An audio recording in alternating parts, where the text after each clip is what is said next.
नमस्कार दोस्तों, कैसे हैं आप सभी लोग। सबसे पहले तो आप सभी लोगों को 78वें स्वतंत्रता दिवस की बहुत सारी शुभकामनाएं हैं। आप सभी लोग जो है इस राष्ट्रीय पर्व को मनाएं और अपने देश प्रेम के प्रति जो है, देश के प्रति जो है प्रेम भावना का जो है भाव आपके भीतर होना चाहिए। लेकिन आज जो मैं आपके बीच में उपस्थित हुआ हूँ वो किसी पढ़ाई को लेकर के नहीं, बल्कि किसी सिलेबस के डिस्कशन को लेकर के नहीं, किसी पेपर के डिस्कशन को लेकर के नहीं, बल्कि एक मुद्दा इस समय चल रहा है, बहुत बड़ा चल रहा है। और पश्चिम बंगाल मुद्दा, आप सभी लोग जो है इससे वाकिफ होंगे। मुझे नहीं लगता कि आपको ये बताने की आवश्यकता है कि इस समय पश्चिम बंगाल में क्या हुआ, क्या स्थिति बनी हुई है। आज जो है हम 78th इंडिपेंडेंस मना रहे हैं, 78वां हमारा ये स्वतंत्रता दिवस है। लेकिन क्या आपको लगता है कि आप स्वतंत्र हैं? क्या आपको लगता है कि आपके देश की इस आज़ादी के महोत्सव को ठीक ढंग से मना पा रहे होंगे?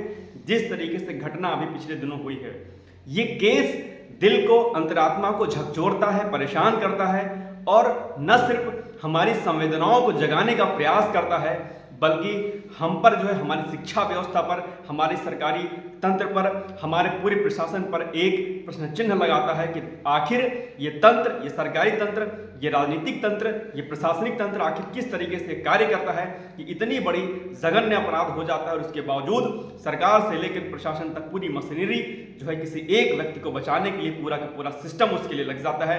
आखिर हम किस स्वतंत्रता की बात करते हैं? हम उस स्वतंत्रता की बात कर रहे हैं जहां पर एक बेटी सुरक्षित नहीं है, या हम उस स्वतंत्रता की बात कर रहे हैं जहां पर किसी को ठीक प्रकार से रोजगार नहीं मिल पा रहा है, या हम उस स्वतंत्रता की बात कर रहे हैं जो एक लड़की रात में चलते हुए डरती है? आखिर हम किस बात की डरते हैं? एक पिता अपने बेटी को रात में जब भेजता है तो कहता है कि समय से आ जाना। हॉस्टल पीजी का गेट 7 बजे तक बंद कर दिया जाता है कि आपको पहले आना है। आखिर क्यों? हम किस बात के लिए स्वतंत्र हैं, या हम किस बात के लिए जो है आज़ादी का जश्न मना रहे हैं? मुझे नहीं लगता है कि आज़ादी का जश्न कुछ इस प्रकार से मनाया जाना चाहिए। अगर मेरे शब्द कठोर हैं मुझे माफ़ कीजिएगा, लेकिन मुझे नहीं लगता है कि आज हम आज़ाद हैं। मुझे लगता है कि आज हम परतंत्र हैं। आज हम परतंत्र हैं भ्रष्टाचार की जंजीरों में। आज हम परतंत्र हैं। ऐसे जो घूसखोर लोग होते हैं, ऐसे जो रेपिस्ट होते हैं, आज हम उनके चंगुल पे फंसे हुए हैं और मुझे लगता है कि वो जीत जाते हैं। हमारा तंत्र, हमारा प्रशासन, हमारी पूरी की पूरी मशीनरी जो है इसमें हार जाती है। क्योंकि अगर किसी ऐसे जघन्य अपराध में किसी पॉलिटिकल जो कोई बंदा होता है उसको बचाने के लिए पूरा का पूरा सरकार लग जाता है, पूरी मशीनरी लग जाती है। पश्चिम बंगाल इसका बहुत बड़ा उदाहरण है, अभी आप देख पा रहे होंगे। आखिर ऐसा क्यों हो रहा है? आपको लगता है कि आप स्वतंत्र हैं? नहीं। आपकी शिक्षा व्यवस्था आपके अंडर में नहीं है, आपका मेडिकल एजुकेशन आपके अंडर में नहीं है। आप स्वतंत्र कैसे हो सकते हैं? क्या आपकी शिक्षा व्यवस्था आपके मातृभाषा में हो रही है? नहीं। जिस प्राइमरी एजुकेशन में संस्कृत सीखना चाहिए, जिस प्राइमरी एजुकेशन में हिंदी को सीखना चाहिए, वहां हम जर्मन और फ्रेंच को सीख रहे हैं और हम अपने आप को बहुत मॉडर्न समझते हैं। एक लड़की का रेप हो जाता है, उसको इस तरीके से मार दिया जाता है और उसको जो है सुसाइड करार दिया जाता है, और इस चीज को करने के लिए सरकार तक जो है आगे आ जाती है। पश्चिम बंगाल तक की सरकार है। क्या इसके लिए कहा जाए? मुझे लगता है ये चीजें बहुत ही ज्यादा खराब हैं। इस पर जो है उचित कार्यवाही की जानी चाहिए। लेकिन आप सभी लोगों से मेरा निवेदन है, जो भी मेरा वीडियो देख रहे हैं, मैं चूंकि चैनल हमारा स्टडी से रिलेटेड है, लेकिन एक टीचर का कर्तव्य होता है कि न सिर्फ वो अपने जो है शिक्षार्थियों को पढ़ाए, बल्कि उनकी अंतरात्मा को जागृत करे, उनके भीतर सत्य, निष्ठा, मूल्य, करुणा और इन सभी चीजों का क्या करे, समावेशन कराए, ताकि कोई ऐसा अपराध ना होने पाए। आज प्रशासन को देखिए आप, प्रशासन में हम एथिक्स को पढ़ते हैं, पेपर एथिक्स दिया गया है आईएएस के सिलेबस में, पीसीएस के सिलेबस में, जिसे सत्यनिष्ठा नीति शास्त्र का पेपर हम उसे कहते हैं। बड़े बड़े मूल्यों की बात कही जाती है, रामराज की संकल्पना की बात कही जाती है। जब यही आईएएस ऑफिसर, यही पीसीएस ऑफिसर, यही एसपी, डिप्टी एसपी, एसडीएम बन के जब अपने जगह पर काम करने जाते हैं, उनकी संवेदनाएं मर जाती हैं। आखिर ऐसा क्यों होता है? क्योंकि निश्चित तौर पर उनको संस्कार नहीं दिए गए हैं, और संस्कार नहीं दिए गए इसके साथ साथ में जो हमारी सरकारी जो तमगा जो होता है, उनमें इतने कानूनी जो प्रावधान है उतने कठोर नहीं है। हालांकि 3 कानून आए, लेकिन मुझे नहीं लगता है कि उससे भी कुछ बेड़ा पार हो पाएगा। जब तक कि उचित कार्यवाही नहीं की जाएगी किसी चीज पर, तब तक ऐसे जघन्य अपराध दिन प्रतिदिन होते रहेंगे। हम गुस्से में आएंगे, कैंडल मार्च निकालेंगे, हर यूनिवर्सिटी कॉलेज के लड़के सड़कों पर आएंगे, अपराधियों को जो है फांसी की सजा की मांग करेंगे। कुछ दिन तक ये क्रम चलता रहेगा, ट्रायल चलता रहेगा। उसके बाद हम फिर किसी नए केस की तरफ आएंगे। एक पुराना निर्भया केस पुराना हो गया होगा, एक नया कोई केस पश्चिम बंगाल का आएगा, कहीं उत्तर प्रदेश का आएगा, कहीं राजस्थान बिहार का आएगा, और हम हर वर्ष एक कैंडल लेकर के सड़कों पर उतरेंगे, संवेदनाएं व्यक्त करेंगे और फिर भूल जाएंगे।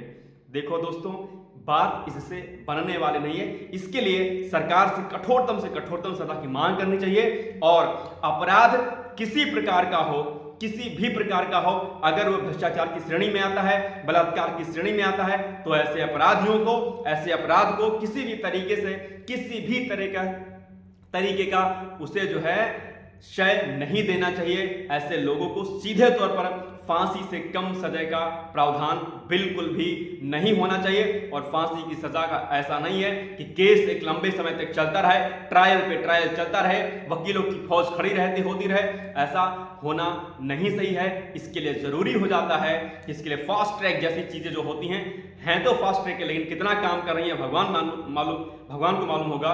मेरा यह मानना है कि ऐसे अपराधों पर सीधे तौर पर, अभी पश्चिम बंगाल मुद्दे पर ह्यूमन राइट कमीशन ने जो है नोटिस दिया।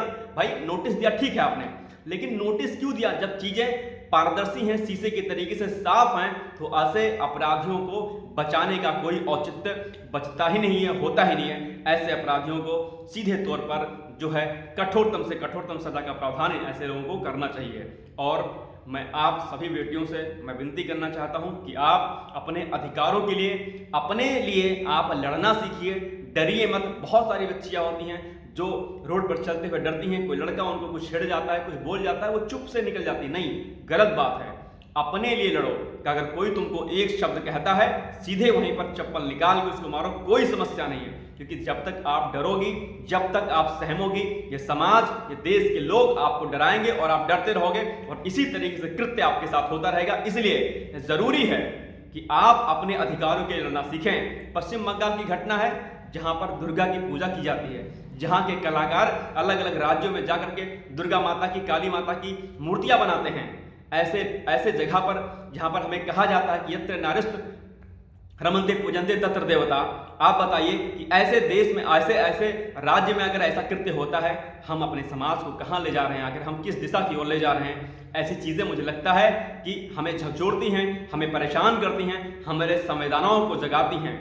इसलिए आप सभी लोगों से मेरी यह विनती है कि अपने बच्चों को, अपने घर के लोगों को संस्कार दीजिए, शिक्षित करिए, ठीक है, लेकिन वो शिक्षा ऐसी हो कि जो उनके भीतर संस्कार को जन्म दे और उन्हें लड़ना सिखाए, उन्हें डरना ना सिखाए। आजकल बहुत सारी बच्चियां होती हैं जिनके साथ बहुत कुछ गलत होता है, लेकिन वो चुप रह जाती हैं, नहीं कहती हैं, समाज के डर से, घर वालों के डर से, बदनामी के डर से। मुझे लगता है कि इस डर से उन्हें बाहर आना चाहिए, और कहीं कुछ गलत होता है उसके लिए उन्हें जो है कदम उठाना चाहिए। मेरी संवेदनाएं उन माता पिता के साथ है जिनके साथ ये घटनाएं होती हैं, और अगर आप स्टूडेंट्स हैं तो मेरी जो एक रिक्वेस्ट है आपसे वो यही है कि प्लीज़ जब भी आप कामयाब होइएगा, एक सभ्य समाज में आपने जन्म लिया है, आप एक नेक इंसान बनिएगा। अपनी संवेदनाएं ऐसी जगहों पर जरूर रखिएगा, अपनी अंतरात्मा को मारिएगा मत। और सबसे बड़ी बात है कि अगर ये मेरा वीडियो कोई बड़ा देख रहा है तो मैं आपसे रिक्वेस्ट करना चाहता हूं कि आप सभी लोग अपने बच्चों में दरअसल संस्कार को डालने की कोशिश करिए, क्योंकि जब तक उनके भीतर संस्कार नहीं होगा तब तक कुछ नहीं होगा। और इसके लिए जो सरकारें बैठी हैं, जो पॉलिटिकल लोग बैठे हैं, उनकी संवेदनाएं मर जाती हैं, कुचल जाती हैं कहीं, कि उनके भीतर उनकी अंतरात्मा जो है वो जागृत नहीं होती है। मुझे लगता है कि ये गलत है। किसी ऐसे मुद्दे पर कोई पॉलिटिक्स, कोई राजनीति नहीं होनी चाहिए, बल्कि सभी पॉलिटिकल पार्टीज को साथ में आकर के ऐसे अपराधों के प्रति जो है उनको संरक्षण ना देते हुए बल्कि कठोरतम से कठोरतम सजा का प्रावधान करना चाहिए। आज 78 जो है हम स्वतंत्रता दिवस मना रहे हैं, लेकिन दुख इस बात का है कि आज भी जो है हम डरे हैं, आज भी हम सहमे हैं। जब ब्रिटिश शासन था तब भी हम डरे थे, सहमे थे, तब भी हमारी बेटियां, बहन बेटियां सुरक्षित नहीं थी। और आज जब 78 हम लोग स्वतंत्रता दिवस मना रहे हैं तो भी तो हम डर रहे हैं। आपको क्या लगता है? 7 बजे एक हॉस्टल का गेट बंद हो जाता है, कहा जाता है कि आपको 7 बजे से पहले आ जाना है। इनफैक्ट लड़कों तक को कह दिया जाता है कि 10 बजे के बाद आपको नहीं आना है। आखिर ऐसा क्यों? इसका मतलब है कि बाहरी जो वातावरण है रात का, अंधेरे का, वो सुरक्षित नहीं है। और इसके लिए जिम्मेदार कौन है? अगर बाहर का माहौल सुरक्षित नहीं है तो प्रशासन क्या करता है? तो फिर जो सरकारी जो तमगा लगा रहता है, जो इतनी बड़ी बड़ी सैलरी जो उठाते हैं लोग, जो नीली बत्तियों से लगे जो लोग चलते हैं, फिर क्या करते हैं? या पॉलिटिकल पार्टीज के लोग, नेता लोग, विधायक, सांसद लोग क्या करते हैं? अगर रात में एक बेटी सुरक्षित नहीं है तो आपके जो है नेता बनने का, विधायक बनने का, सांसद बनने का कोई हक नहीं रह जाता है। क्या आप सिर्फ करप्शन के लिए आते हैं यहाँ पे, या क्या आप खाली जो है अपने लिए आते हैं? मुझे लगता है कि इस मुद्दे पर सभी सरकारी तंत्र को इस पर विचार करना चाहिए और इस मामले को जल्दी से जल्दी इसका निपटारा करना चाहिए और कठोरतम से कठोरतम सजा का प्रावधान करना चाहिए। और मैं सभी बेटियों से, मैं सभी बहनों से मैं एक ही विनती करना चाहता हूं कि अपने हक के लिए लड़ना सीखो, अपने लिए जीना सीखो, अन्यथा यह देश और समाज आपको हमेशा इसी तरीके से बर्बाद करता रहेगा। और हमारी संवेदनाएं कैंडल के तरीके से कैंडल मार्च निकालेंगी, 10 दिन तक संवेदनाएं व्यक्त की जाएंगी और फिर इस मामला रफा दफा हो जाएगा। हम भूल जाएंगे सरकारी जो पन्ना जो इस समय जो भरा रहता है पेजों में, जो न्यूज जो चैनल्स आते हैं वहां पर डिबेट होती रहती है, धीरे धीरे डिबेट खत्म हो जाएगी, कोई नया डिबेट आएगा, कोई नया मामला आएगा, हम पुराने मामले को भूल करके हम नए मामले की तरफ जाएंगे और इसी तरीके से क्रम चलता रहेगा और ये कभी खत्म नहीं होगा। ध्यान रखना कि जुल्म करने से बुरा है जुल्म सहन करना, और डर कर जीने से अच्छा है सामने लड़कर मर जाना। इसलिए अपने हक के लिए जिए। और जब भी, चूंकि चैनल हमारा HRD का है और यहाँ पर अच्छे अधिकारी, हमारी कोशिश रहती है कि अच्छे लोग यहाँ से निकले जो मुझसे शिक्षित होते हैं, चाहे मैं डिग्री पे पढ़ाता हूँ या यहाँ पर पढ़ाता हूँ, मैं चाहे जहाँ पे पढ़ाता हूँ, मेरी यही रिक्वेस्ट रहती है कि मेरा जो शिक्षार्थी हो वो हमेशा आगे बढ़े और देश और समाज के जो है आगे देश और समाज के लिए जो है उसका जीवन हो।